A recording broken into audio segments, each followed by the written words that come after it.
Hello dear student, dear expert coaching classes में आपका स्वागत है। आप सबको सबसे पहले शुभकामनाएं, क्योंकि सोमवार को 10वीं कक्षा एमपी बोर्ड की परीक्षा प्रारंभ होने जा रही है। ये 3 घंटे आपसे कोई भी नहीं छीन सकता। इस 3 घंटों में माता पिता का आशीर्वाद, गुरु का प्रयास और आपकी मेहनत तीनों सम्मिलित हैं। इसमें विद्यालय का भी सहयोग और योगदान है। याद रखिए, आपको घबराना नहीं है, आत्मविश्वास के साथ परीक्षा देना है। आपको जो सरल लगता है, जो आता है, पहले उसे अवश्य करें।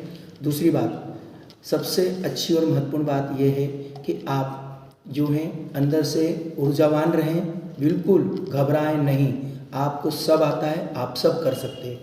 महत्वपूर्ण ये नहीं है कि हम 80% लाते हैं या 60%। महत्वपूर्ण ये है कि हमने जो सीखा है वो पूरा एग्ज़ाम में हम करके आते हैं या नहीं आते हैं। साथ ही साथ इस बात का भी ध्यान रखना मेरे दोस्तों और बच्चों कि आप केवल इस परीक्षा में नहीं, हर परीक्षा में सफल हो सकते हैं यदि आपका आत्मविश्वास है। दूसरी बात, आप ये ना सोचें कि आपको क्या नहीं आ रहा है, क्या आ रहा है, क्या कर सकते हैं, वो पहले करेंगे आप।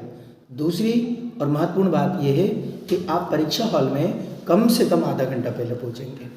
तीसरी महत्वपूर्ण बात यह है कि आप अपने एग्ज़ाम हॉल में पहुंचने के बाद आत्मविश्वास से भरपूर रहें और किसी भी प्रकार का कोई भी अनुचित साधन, अनुचित बातें, अनुचित टेंशन मत लीजिए।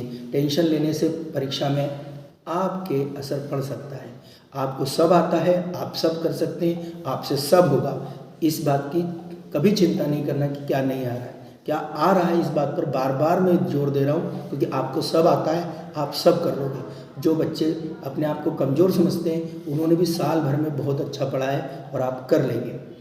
सबसे महत्वपूर्ण बात इसमें एक और है कि आपके टीचरों ने जो आपको सिखाया है उसका आपको याद रखना और वहाँ पर लिखना है।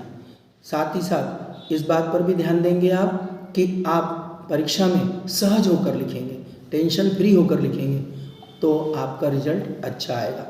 बस ये सोचिए कि मैंने इस प्रश्न को कितना अच्छे से लिखना है, कितना ऊर्जावान होकर लिखना है, तो आप इसको कर पाएंगे। ठीक है। अब मैं 5 टिप्स और देने वाला हूँ, उसको आप ध्यान से सुनिए। पहली चीज़, परीक्षा हॉल में आप आधा घंटा पहले जाएंगे। दूसरी और महत्वपूर्ण टिप्स कि आप उन्हीं पेन या पेंसिल का उपयोग करेंगे जिनका आप रेगुलर करते आए हैं। नया पेन पेंसिल का उपयोग नहीं करेंगे। तीसरी महत्वपूर्ण बात, किसी भी नए प्रश्न को अब आप पढ़ेंगे नहीं।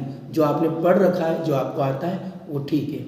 चौथी महत्वपूर्ण बात कि परीक्षा हॉल में आप बिल्कुल संयमित और शांत होकर परीक्षा देंगे।